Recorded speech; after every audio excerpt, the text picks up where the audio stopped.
Hello. So we are now in the last two types of sequences. So nasa last na tayo na part ng ating sequences. We have another type of sequence which is the harmonic sequence. So what is a harmonic sequence? A harmonic sequence is a sequence such that the reciprocals of the terms from an arithmetic sequence. Like for instance, we have, if we take the reciprocals of the terms of the harmonic sequence, 1/2, 1/4, 1/6, and 1/8, then the sequence becomes 2, 4, 6, 8, which is an arithmetic sequence. So, ibig sabihin, ang harmonic sequence is just a reciprocal. Ibig sabihin, kabaliktaran. Ibabaliktad lang natin yung mga, yung numbers sa arithmetic sequence is just a reciprocal of an arithmetic sequence. So what is the next term in the sequence 1/2, 1/4, 1/6, 1/8? So obviously the next term here is 1/10, 1/12, 1/14. So yun yung meaning ng harmonic. So we will there will be no formula used in harmonic sequence. So ano lang siya, definition lang siya kung ano ba talaga yung harmonic sequence. So it is a reciprocal of the terms form an arithmetic sequence. Reciprocal lang siya. Given the arithmetic sequence -20, -26, -32, -38, find the first 8 terms of the corresponding harmonic sequence. So, ang ginawa, kinuha lang yung reciprocal kasi lahat naman ng numbers understood na may denominator na 1. So, nangyari dito, it's -1/20, -1/26, -1/32. So, the common difference here is the common difference is -4. I know -6. -6 is the common difference. So, yun lang yung harmonic sequence. It is a reciprocal of the arithmetic sequence.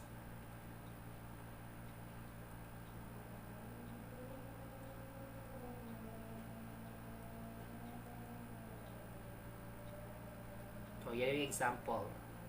Given the arithmetic sequence 1/2, 1, 3 halves, 2, and so forth, find the 10th term of the corresponding harmonic sequence. So if you are going to continue this one, so ang common difference kasi dito is 1/2. So the 10th term is 5. So kunin mo yung reciprocal ng 5, that is 1/5. So, yun lang yung explanation, the definition, the description of harmonic sequence. It is a reciprocal of the terms formed in an arithmetic sequence. And let's proceed to the last sequence. Ito yung Fibonacci sequence. Fibonacci sequence is named after the Italian mathematician na si Leonardo Fibonacci. Siya yung nakadiscover ng Fibonacci sequence. A Fibonacci sequence is a sequence where its first two terms are either both 1 or 0 and 1, and each term thereafter is obtained by adding the two preceding terms. Or, ganito, ang Fibonacci, ang sabi ni Leonardo Fibonacci, it starts with 0 and 1. Yung Fibonacci, start siya sa 0 and 1.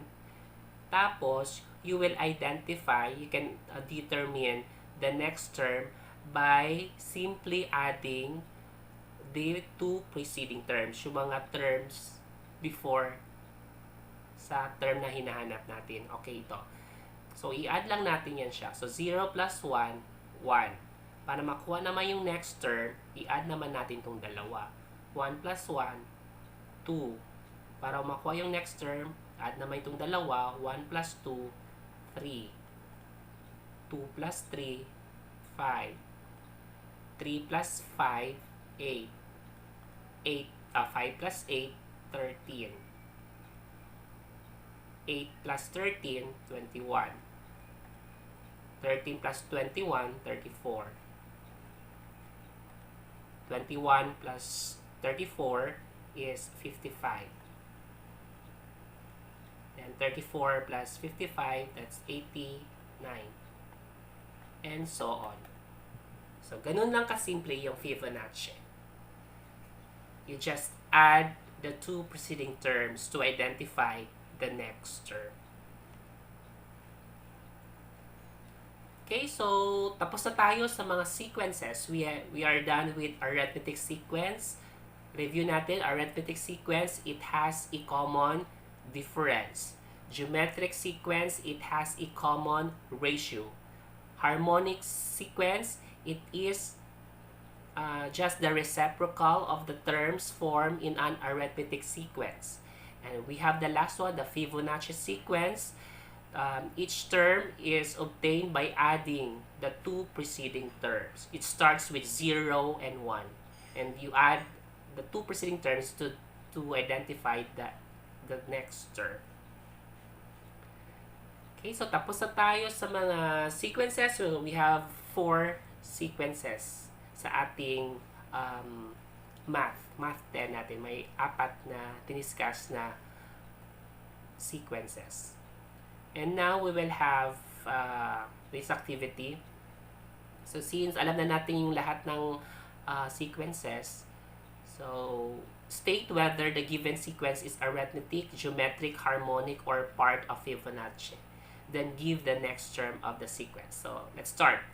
Number 1, 8, 16, 24, 32. So anong napansin niyo sa sequence? So each term is nagdadagdag tayo ng 8. Kasi 8 plus 8 is 16. 16 plus 8 is 24. 24 plus 8 is 32. So it has a common difference. So ibig sabihin, arithmetic sequence ito. This one is arithmetic sequence. So what is the next term? The next term is 40. Next one. How about this one? 1/3, 1 over 9, 1 over 27, 1 over 81. As you can see, meron siyang common ratio. The common ratio is 1/3. You will identify the next term by simply multiplying the common ratio, which is 1/3. 1/3 times 1/3 is 1 over 9. 1 over 9 times 1/3 is 1 over 27, and 127 times 1/3 is 181. So this is, it has a common ratio, so ibig sabihin, geometric sequence siya. So the next term is 181, 1 over 81 times 1/3. So ang sagot is 1 over 243. Okay, number 3. Anong sequence ito? Ito, the common ratio nito is 1 over 6. Ito, 1 over 16, 1 over 6. So it is a geometric sequence. The common ratio is 1 over 6. So the answer, the next term is 6 times 1 over 6 is 1.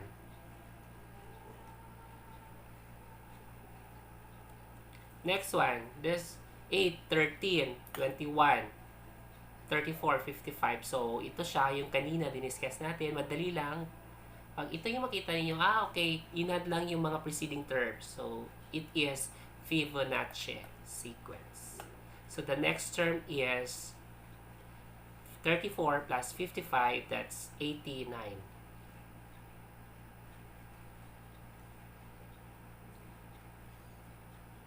Okay, number 5. 3/4, 1, 5/2, 3 halves. Ano napansin nyo? So, ito siya, pag i-convert natin to siya, this is 0.75, 1, 1.25, 1.50. So, may increase na 1/4. So, there is a common difference. So, the common difference is 1/4. So, it is arithmetic sequence. So, the next term here is 3 halves. 3 halves plus 1/4.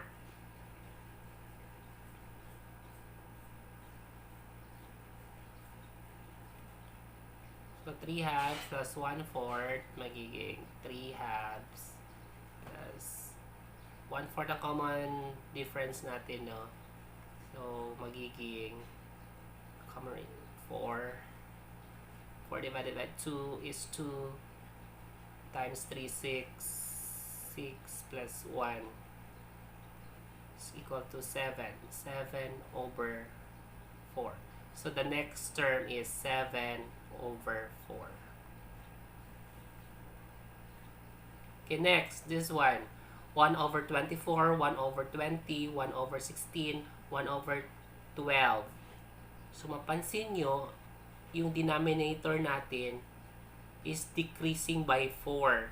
Meron siyang common difference na -4. Pero, nasa reciprocal man siya. So, ibig sabihin, ito siya is harmonic sequence. So, the next term is 1/8. This one is nag-increase siya ng 3, no? Kasi ito 2 and 5. To difference ito is 3 din. So this is arithmetic sequence, and the next term is 3. 11 plus 3 is 14, square root of 2. Okay, number 8, we have 6/11, 6/17, 6/23, 6/29. So, ano to siya? Harmonic or arithmetic?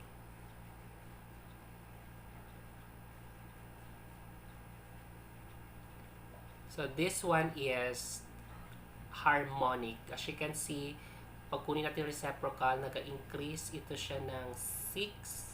Yes, 6. Meron siyang common difference ng 6, pero nasa reciprocal man siya. So, this is harmonic sequence. So, the next term here is 6/35. Ito.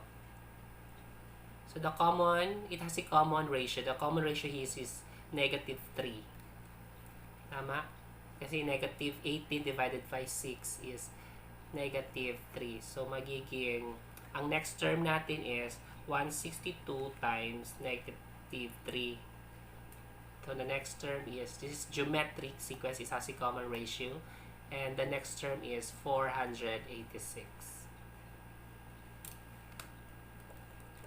Okay, last one, ito. So, it has a common ratio. The common ratio is 1/5 because 8/40 is 1/5. So, it is geometric sequence.